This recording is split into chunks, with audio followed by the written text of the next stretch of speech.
Match reporté contre le Racing, une semaine d'isolement, seulement 3 jours de préparation collective. Le contexte est difficile pour la section paloise à l'heure de recevoir Brive en top 14. Touché par plusieurs cas de Covid, le groupe palois n'a retrouvé l'entraînement que ce jeudi. Autant dire qu'il faudra rester sur les bases du rugby pour réussir à battre Brive.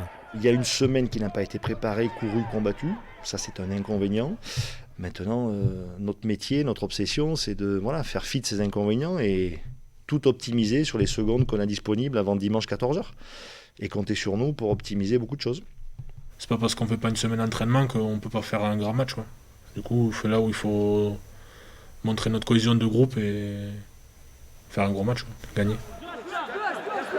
Côté briviste, l'équipe s'est préparée normalement. 13e du top 14, le club reste sur une série de 4 victoires contre Pau.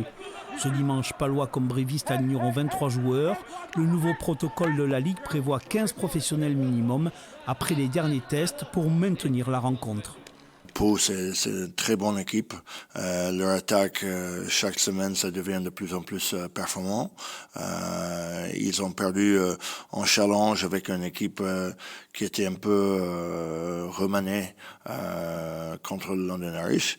Mais là, on sait que c'est le premier match de la saison de le nouvel an. À la maison pour Pau, on est attendu.